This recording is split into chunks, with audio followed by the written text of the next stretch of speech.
성경 말씀 민수기 13장 17절로 20절 말씀입니다.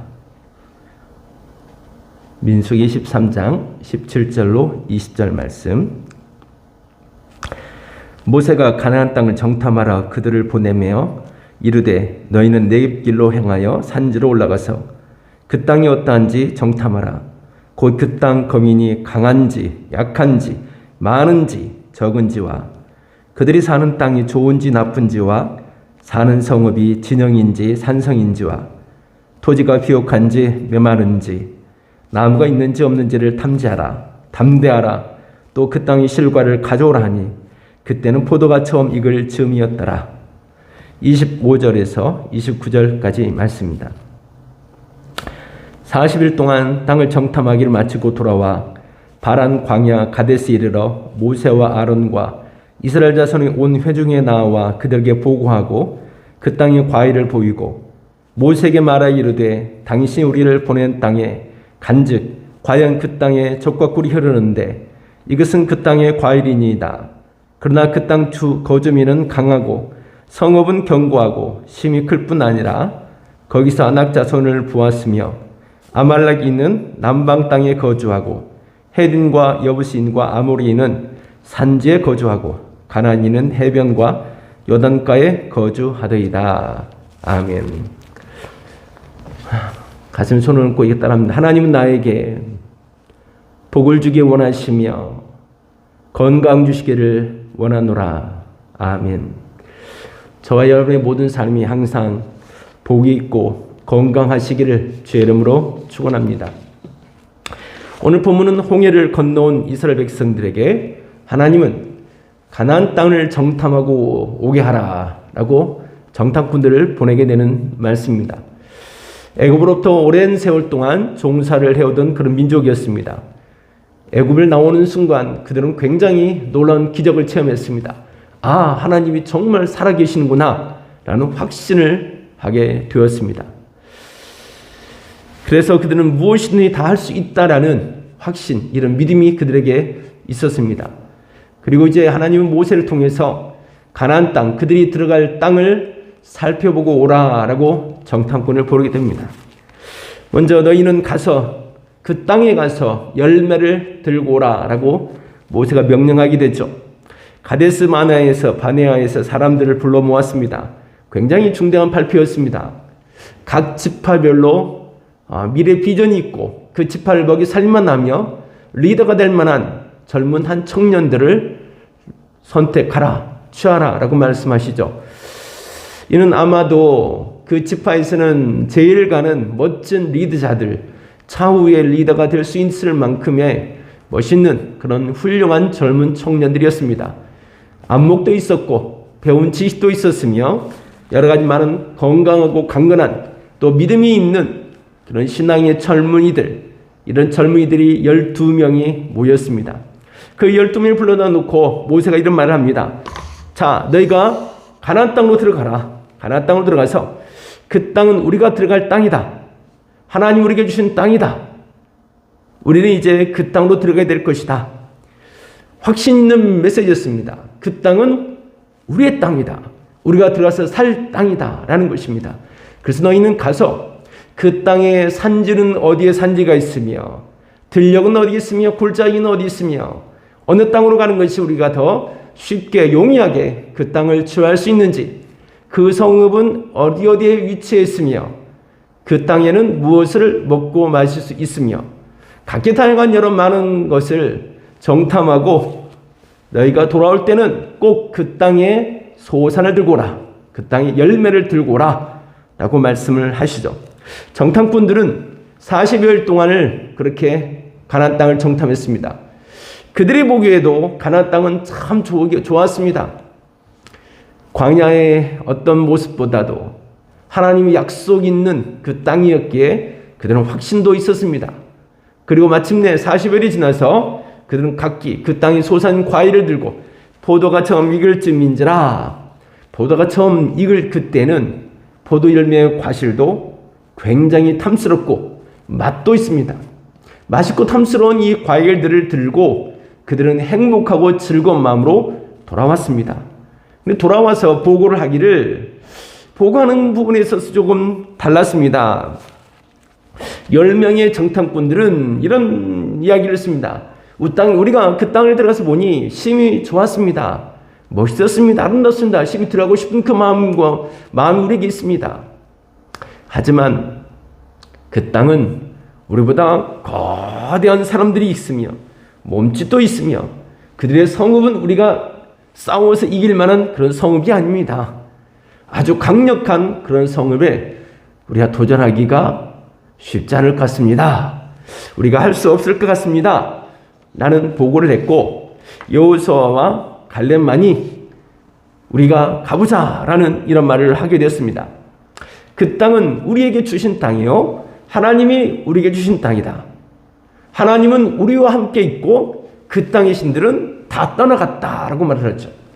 그 땅에 들어가게 되면 그 땅의 신들은 이미 다 떠났고 우리의 신인 하나님은 우리 곁에 계시지 않느냐.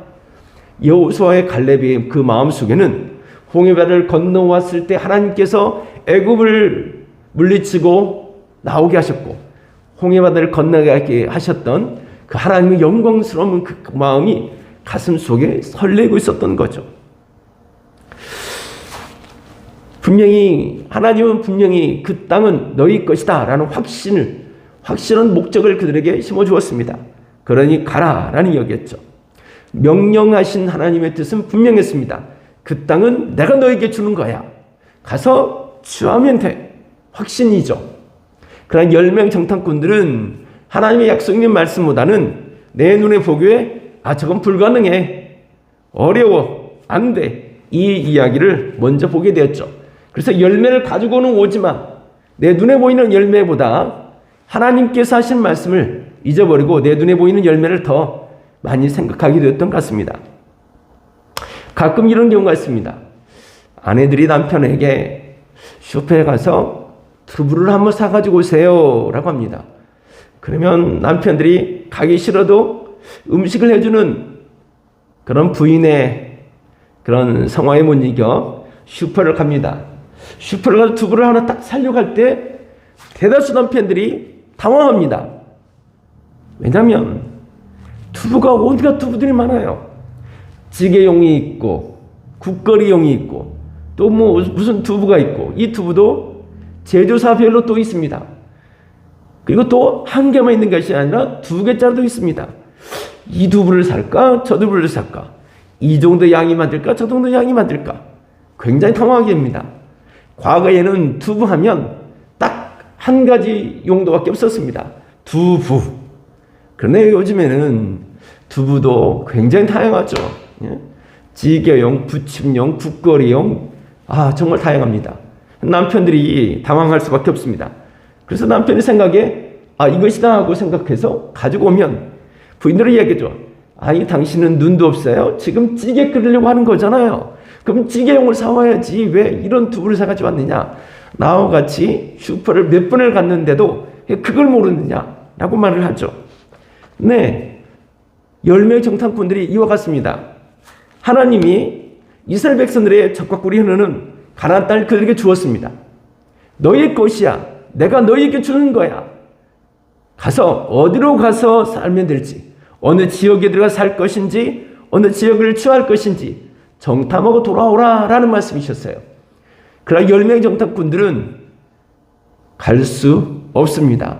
하나님 우리에게 계신다는 것보다 우리가 가서 해야 될 것이 더 커 보였던 거죠. 하나님과 함께 하신다면 못하실 일 전혀 없네. 이 믿음의 확신이 10명 정탐꾼들에게는 없었던 것 같습니다. 그들에게 주어진 땅에 가서 열매를 들고 오라. 그냥 과일만 들고 와서 끝나는 것이 아니라 그 과일을 통해서 하나님이 어떻게 역사하실 것인가를 이것에 대한 믿음이 그들에게 없었던 것입니다.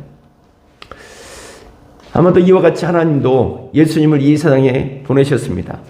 세상을 내려보내시면서 이 죄 많은 세상에 가서 많은 영혼의 생명을 구원하기 위하여 세상으로 가라.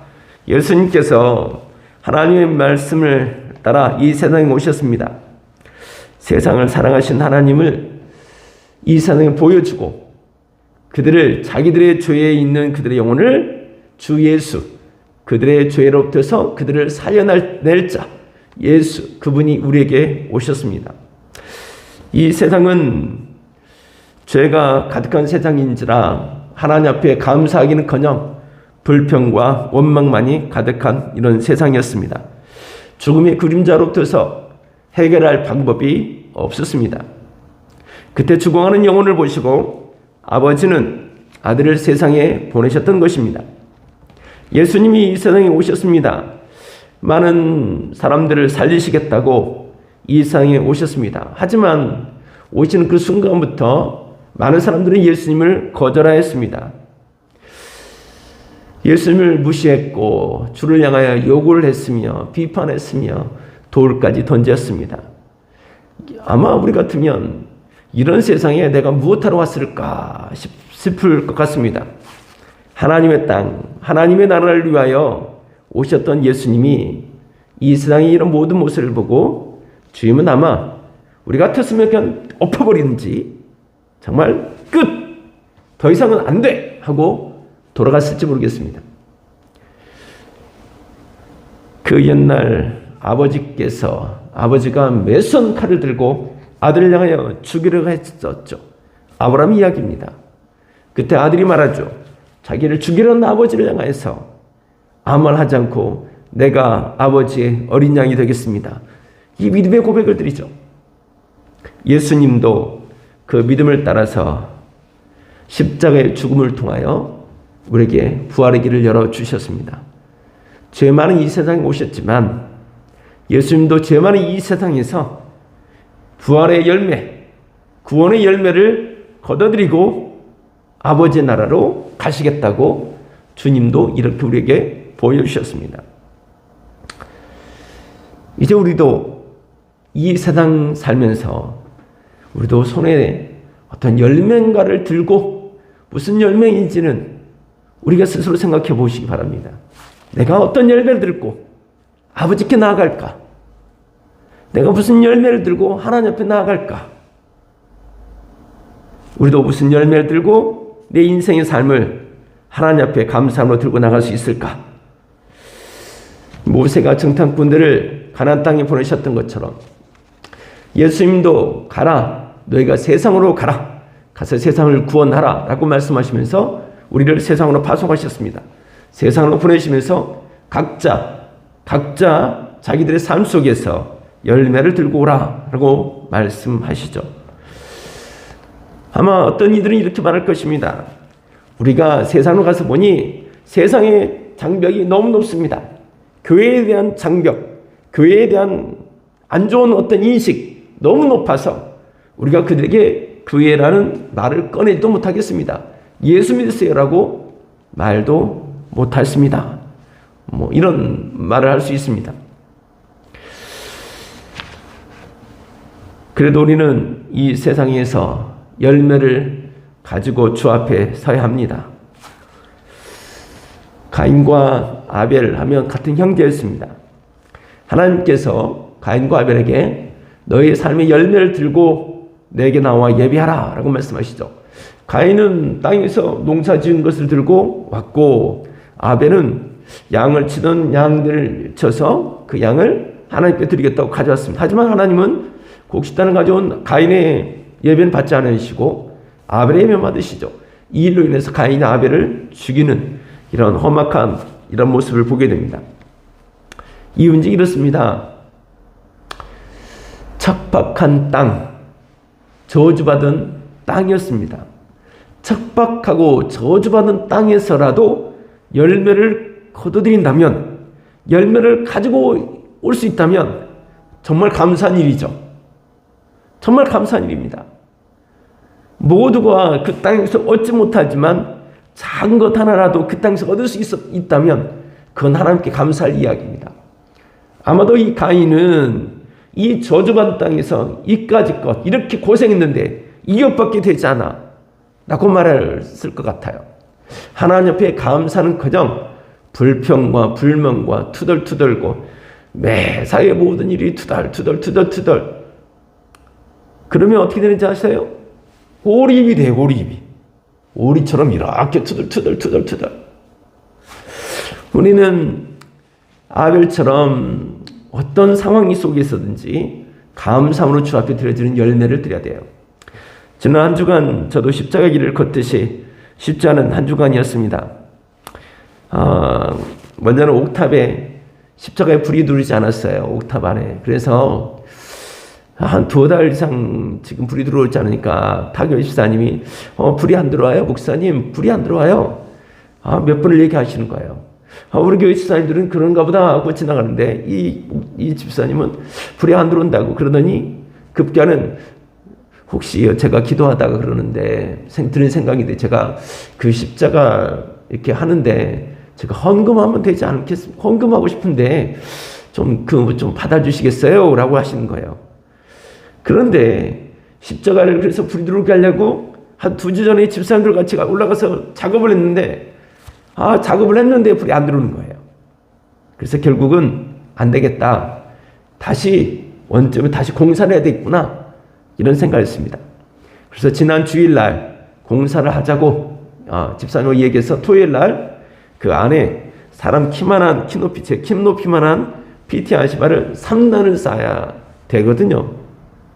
토요일날 집사님이 하나 갖다 오셨어요. 그래서 그것을 혼자 올려서 탑 안에까지 사다리를 타고 올라가서 안에서 올라가서 다시 설치를 하고.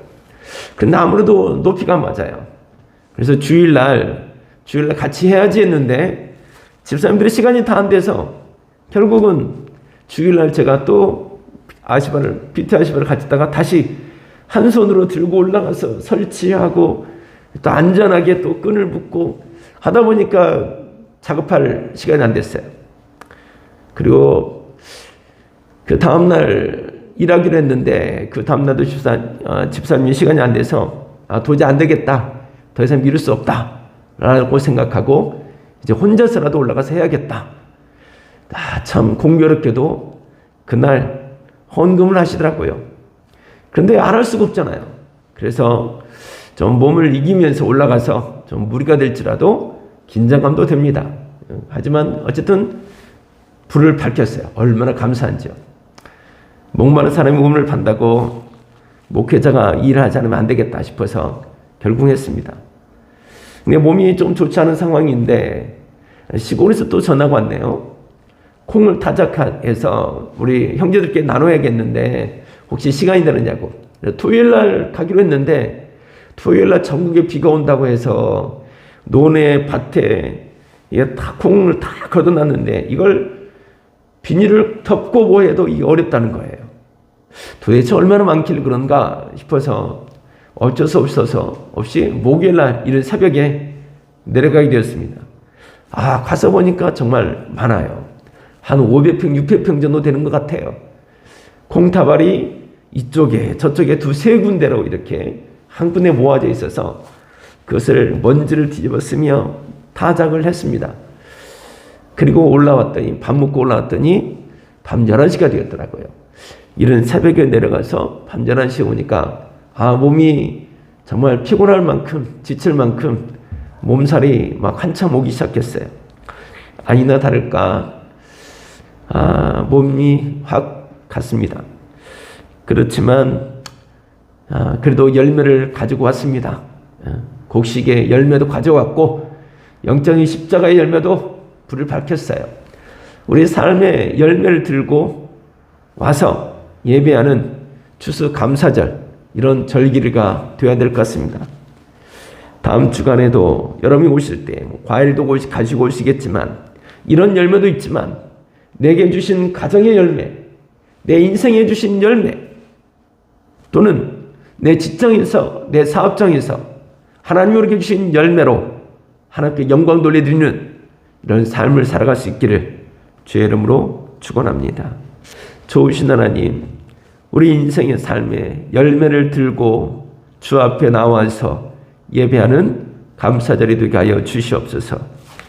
우리에게 주신 삶도 감사하고 생명도 감사하고 가정을 주신 것도 감사하고 일할 터전도 있어서 감사하고 이 모든 일의 열매를 들고 감사함으로 예배할 수 있는 다음 주일 추수 감사주일이 되게 하옵소서. 영광과 찬송을 주 앞에 드려오며 예수님 이름으로 기도하옵나이다. 아멘.